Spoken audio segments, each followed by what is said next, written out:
Welcome and thank you for joining me. This is Laurie of Laurie's Heirloom Sewing. So today, after working on my tablecloth and realizing that I am going to need to wash all of the fabrics, this was washed because I spilled hibiscus tea on it. It had no effect on the color, it didn't stain, but it drastically changed the hand of this fabric as well as the size of this fabric. So when I split this one in half from 44 inches wide to 22 inches wide, the measurement of that is vastly different from these pieces that I have not washed. So they will be going into the washing machine before I do anything else with the tablecloth project. So today I am going to cut out the pattern pieces that I will need for McCall's Easy Endless Options M2476. So for the robe, what I need are pieces 1 through 7.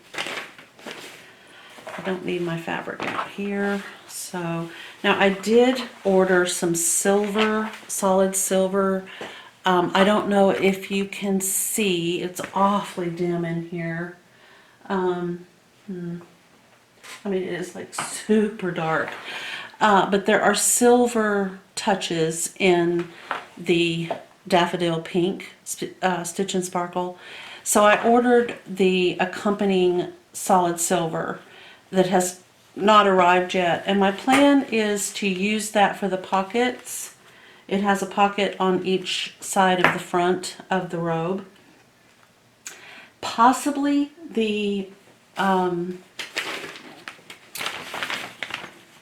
neck edge, this little part right here that wraps all the way down and up around the neck. And if not that, then the belt, or perhaps all three of those as well. At this point, it's just going to be what I decide to do. Because if you know me, you know that's how I do things. So I will move this over here.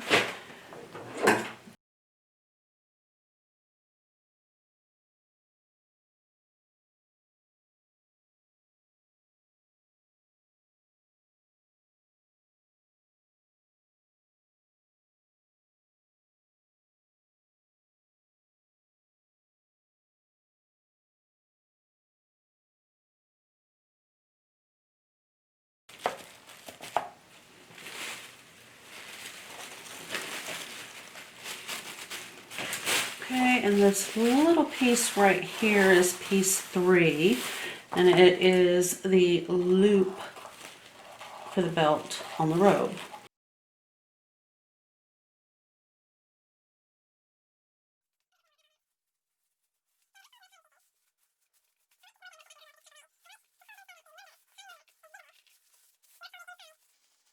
If I need to pull some pieces out,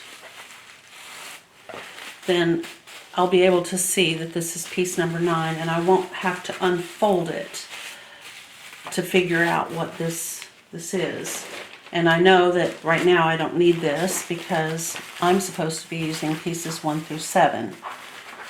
So I'll just put this in there. All right.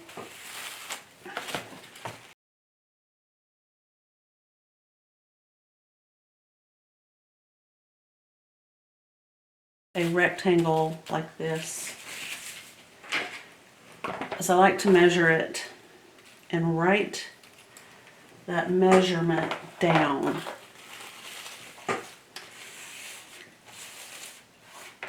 Okay.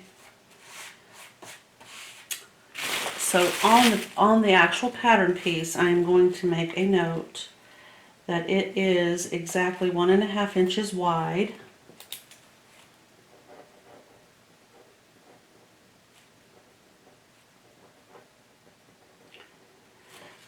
And it is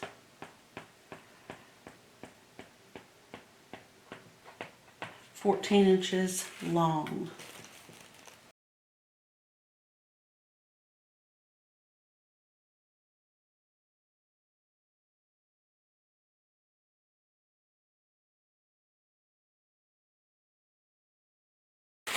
All right, so here is the back of the robe, I believe.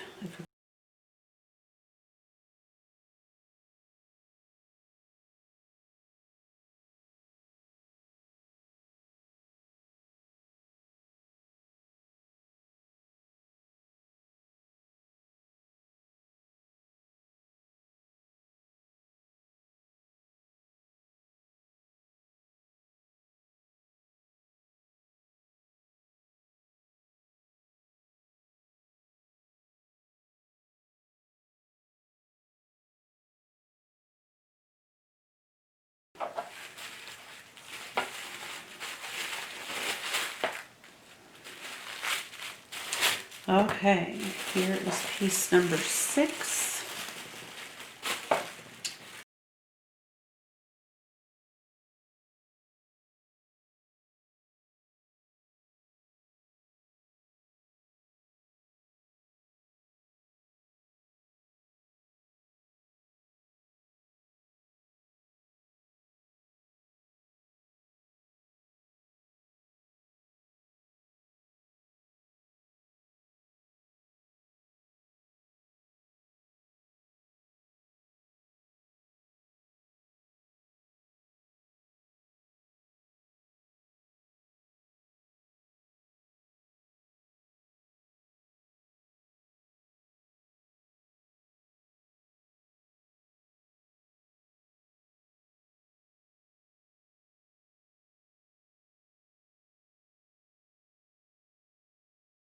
I'm just going to pop it in here. Just a few more to go here.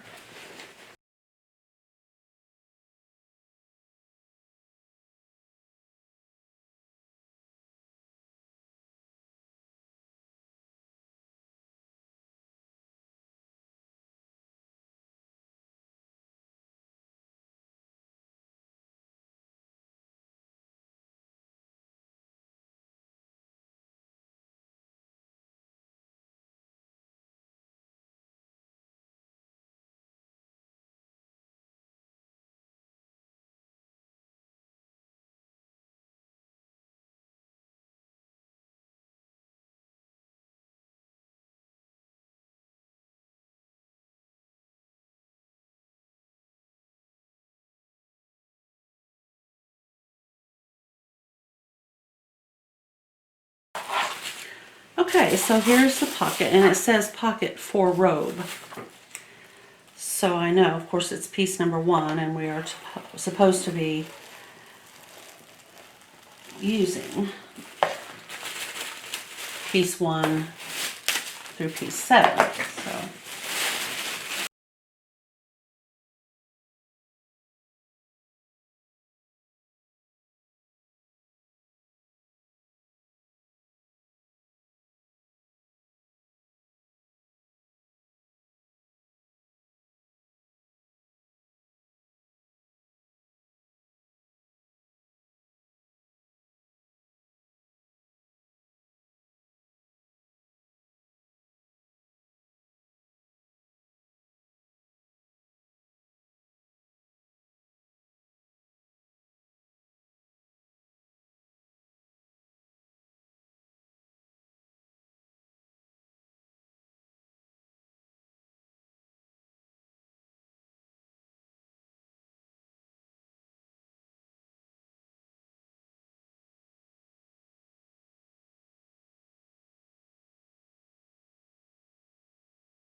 So this is where the pocket will go. This is the pocket area.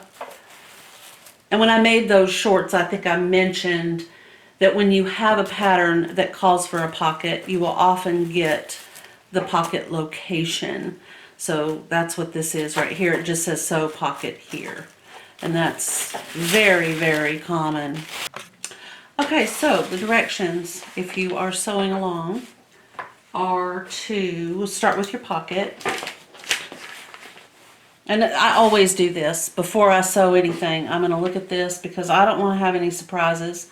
When I get all my fabric out and get my fabric cut and get all the pieces put together, ready to go, I don't want to find out that I have to have some kind of a specialty item or something that I don't have. I'm not going to be surprised mid-go here.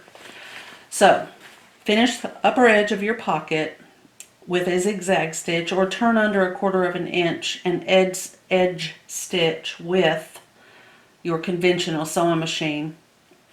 You could do the whole thing with your serger if you wanted to. So then, after you've done that, you're going to turn the upper edge of the pocket to the outside on the hemline. That is exactly what I did with the pocket that I made for the shorts that I created using the pajama pattern to create those shorts that I mailed to my sister. So, if you're not sure what I mean by this, then we'll be doing it on the robe, but you can also refer to, I made shorts from a PJ pattern, I think is what I called that one.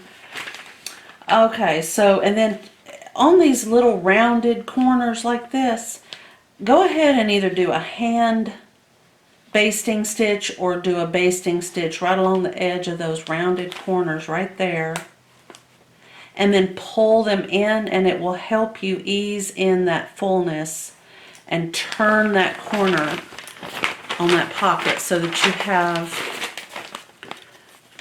this little, let me get this folded up better, so that you have this situation right here. And it really does help make that pocket look pretty on the front. Okay, so we're going to cut the corners and then turn everything to the inside and press under the seam allowance and baste it to ease in that fullness like I was saying, and then stitch everything except on the sides and across the bottom, because you want to be able to do that one time on the front of the robe piece. You don't want to have a double row of stitches. You might want to have a double row of stitches, and if you want to have a double row of stitches, then I would say go for it. I'm not one for, you know, following, you know me, I'm gonna make it up as I go. So if you want double row, then you just do double row, but they're saying just don't stitch on the sides. It will happen when you put the pocket on the front of your robe. So that's that. Okay, now we're going to create that little tiny loop that the band is going to go through. Not the band, the belt. So you fold it in half lengthwise. So the long way, not the little, you know, where you got this little thing folded in half, but the long way is the way you're going to do that. So then, right sides together, and you stitch the long edges, and you take up a 3/8 inch seam allowance. So for piece number 3, your seam allowance is 3/8 of an inch, not 5/8 of an inch. Then you've got to turn that little itty bitty thing to the outside. So I'm going to show you a trick. Remember this. I'll just write trick way of turning out. Okay. So when we're actually sewing, I'll show you that little tricky way. So then you're going to cut out 2 loops from the strip, and they're each going to be 5 3/4 of an inch long. There will be a small piece that you can discard. Frankly, I'm just going to fold it in half and cut it in half. that extra little piece, I don't want to throw that away in the landfill. I don't want that to be something in my sewing room looking at me and going, why didn't you just use me? So I am going to use the entire piece. I'm just going to cut it in half, and that's going to be the 2 pieces that I use. So I find that extremely wasteful. I know why they did it, but it's unnecessary. Okay, so now we're going to fold both of those 2 loops in half and baste over that little teeny tiny raw edge so that we have a folded over loop that looks like this. All right, and on the outside of the front of our robe pieces, we are going to pin 1 loop to the side edge. So on the left hand side and on the right hand side, we're going to pin 1 of these to the side seam. And then we're going to stitch the robe back, piece number 4, to the robe front pieces at the shoulders. So that's the first connecting stitching that we're doing right there. That's it. That's where we begin the construction of the robe. Okay, so once we get that done, we are then going to stay stitch the back neck edge, which means that you're going to stitch a 1/2 inch from the raw edge, and then you're going to clip in to that stitch line, but not across the stitch line. And what that does is it allows that neck to ease instead of being kind of hard to turn or to move. With a robe, you don't want that, especially a robe that has kind of a big wide neck like this. Okay, so now we have the front and the back attached at the shoulder seams. The next thing to do is the sleeves. You should have 2 sleeves, and they should both be able to flip to the outside so that you've got the right side of your fabric showing.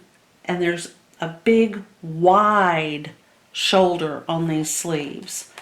That's going to give you a lot of room to move your arms in your robe. So with the right sides together, you're going to pin each sleeve to the armhole edge, which that's this up here on each side, just beyond those shoulder seams. And you're going to match those notches. That's why I cut those notches out. You know me, I don't normally cut out notches, but I did this time because this is a sleeve. So you're going to have notches, and you're going to have squares, and you're going to have circles on the sleeve.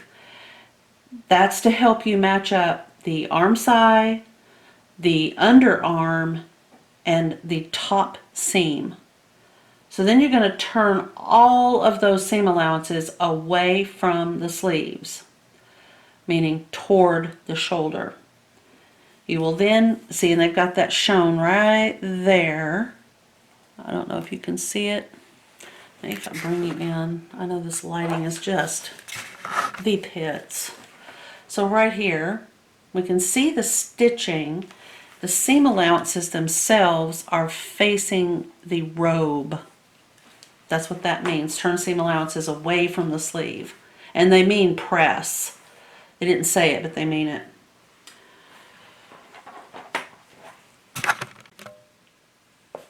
Okay. So, what was I saying? Oh yeah, so yeah, we got to get that seam allowance away from the sleeve. Alright, so the next thing we're going to do is pin the underarm seam of the robe and the sleeve. So you're going to basically be going all the way from the very bottom of the robe, and those 2 pieces, the back and the front on each side, and you're going to pin, and that's that little circle I was talking about right there. That needs to match up. And then you're going to pin under the sleeve. Now remember, you have already stitched this part. So basically you're making this upside down L. And so you're going to stitch, breaking the stitches at the underarm seam. Right there where they meet up, in just right there. That's what that circle means. You've got a notch here and you've got a notch here. But you do not want to have that stitching just go, you know, up and then around, because there will be no ease and the sleeve will be really hard to wear, move around in. And then you can also clip anywhere you need to in here. up to your stitching to help, help that fabric kind of fan out a little bit. And then we're going to press it to open. Okay, and then on the sleeves, you're going to turn up a 4 1/4 inch hem just along the bottom edge of the sleeve. You can adjust that. If you want a longer sleeve, you can make that a shorter hem. If you want a shorter sleeve, you can make that a longer hem. Just kind of be careful, be aware that the bottom part of the sleeve is going to get smaller as it gets down to the wrist area. And if you try to turn that smaller fabric that's been stitched together back onto bigger fabric, you're going to have kind of a gappy, unpleasant looking sleeve fold. But I will help you through that as well when we get to the fabric part. Alright, so now you're going to completely finish up that hem, and then the hem and the band on the robe. Now on the inside, see, this is what I'm talking about right here. If I had been going along, doing my thing, la la la la la, and I decided that I was going to start doing this pattern before I read through this instruction, I would have had no idea that ribbon ties are optional. I would have not known that. And maybe I don't have any ribbon, but maybe I wanted to do ribbon ties. Maybe now all of a sudden I'm thinking, well, dadgummit, I really wanted a ribbon tie on here. And in July of 2020, I'm not going to the fabric store. So now what am I going to do?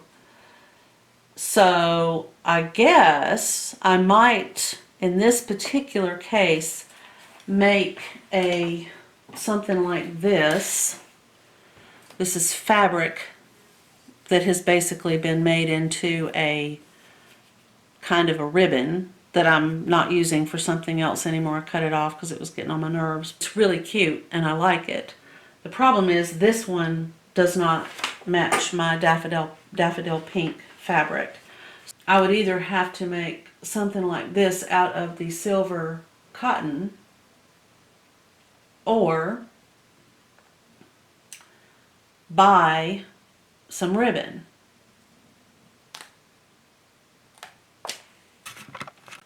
Okay, so anyway, I think I'll make it out of, the silver fabric.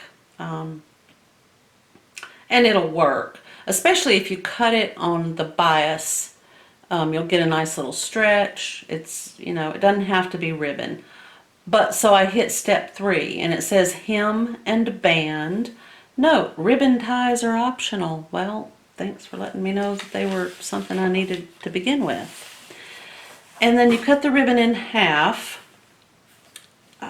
Do they tell me? Maybe they say you can have a ribbon. Let me look on here and see. Ribbon.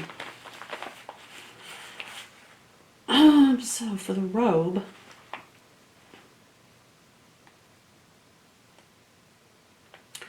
literally there's notions. Thread, robe, 1 yard. Okay, so way down here it tells you, and I guess that's fair. Robe, 1 yard of 1/4 inch to 3/8 inch wide ribbon, optional.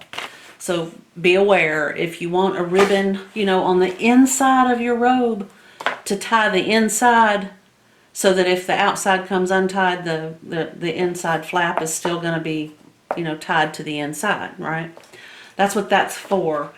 I am going to use made up this stuff, just fabric ties, and it will match, and I'm not going to be upset about it. Plus I think, let's see, if we tie this in a bow, yes, it's extremely likely that it will stay tied together. It doesn't feel like it would slip apart. So on the outside, you pin one of the ties to the left front over the circle, which would be right there. The left front is the one that you always see that little tie thing on. And then you're going to baste it and cut the end diagonally, the free end. And then on the inside, you're going to pin the remaining tie to the back at the right side seam allowance.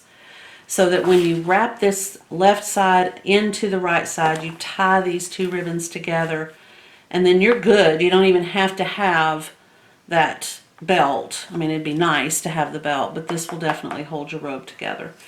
So that's, and then you cut the end diagonally, and you have to hand sew this into place, by the way, on the inside. Now you're going to turn up a 1 1/4 inch hem on the lower edge of the robe and press. Open out the hem, finish the raw edge with a zigzag, or you can do your over edge using an overlock machine. Replace the hem and stitch it 1 inch from the fold, or you can hand sew it in place. Alright, so after we've hemmed the robe, the next step is to stitch the center back seam of the band. Here's the shoulder seams, here's the sleeves, here is the right front, here is the left front, and this is the back. So this band is going to go right sides together all the way around the front. Now they're showing this outer edge being finished, so I'm going to assume that we're supposed to do that. Alright, then we need to press our seam allowances toward the band. That's going to help push that seam so that it's nice and crisp. And again, I'll show you what they mean by that. And then we're going to press it nice and straight, and then hand stitch the opening, or you could do a top stitch on that belt if you wanted to. Now, when I was talking about doing a bridal robe, something kind of nice and pretty out of white fabric with embroidery and all the pretty stuff, this is one of those times when you would want to definitely slip stitch that. I would not do a top stitch on something that pretty. So, you know, make sure that you're thinking about that if you're doing a really pretty, heavily embroidered, you know, gift of some sort like that.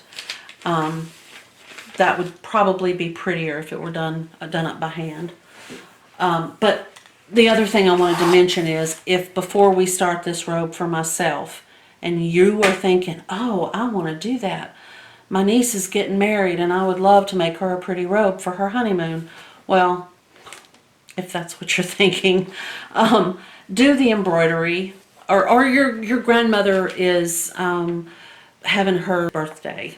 That's and you want to make her something really pretty, and she loves sunflowers, so you thought, I'll make her a pretty yellow batiste robe with yellow sunflowers embroidered on the belt. Let's just do it that way. Do the embroidery before you cut out the piece of fabric that you're going to do for the belt. Don't cut the belt and then try to do the embroidery. So just, you know, draw out what this is using a friction pen. Friction is a heat erase pen. So do that. Draw out the belt, which we know the size of, and then figure out where that center seam is going to be, where you want your embroidery. A lot of times just on the end is kind of pretty. You know, the end of the tie is really a pretty place for a nice little embroidery. And then draw that on there and then do the embroidery and then cut your belt out, keeping in mind that you're going to be folding it in half. So if your belt is this wide and you're going to have to fold the belt in half, then you obviously only want to embroider on one of the halves. If you embroider on like all the way across and it might be really hard to fold that belt in half. So keep that in mind. Pre-plan, you know, think about what you're doing. If you want to do some embroidery on the robe or the pocket, you know, the sleeve, hem, just keep all that in mind before you cut out your pieces. That's the best way to, you know, to kind of think ahead a little bit. And like I said, as soon as that fabric shows up here, and I believe it's, tomorrow is Thursday, I've said that like 80 times. I think it's going to show up tomorrow. It might be Friday. I don't know for sure, but if it, whatever day it shows up, I'm going to start cutting out these fabric pieces and we'll get right on it. And in the meantime, if you have any questions, if you have decided to go ahead and start, if you want to do the embroidery and you don't really know what to do, whatever is going on in your world with this robe, just drop me a comment below. I am always checking the comments. So I'm happy to help, and I can give you, you know, hopefully I can give you some good advice on how to do what we're going to be doing. And then, of course, keep in mind, this is my fabric right here. And this silver color right here is the color that I'm waiting for. It's just the solid cotton that goes with this. All right, well, thank you guys so much for watching, and please like and subscribe. It really does help me. I was so thrilled to notice that I have 72 subscribers. That is so amazing, and I'm so grateful and thankful. If you have questions, drop me a line. You can find me at Laurie's Heirloom Sewing page, which is Facebook, or 3 Acre Lake, which is Facebook. And I will see you in the next video. Thank you.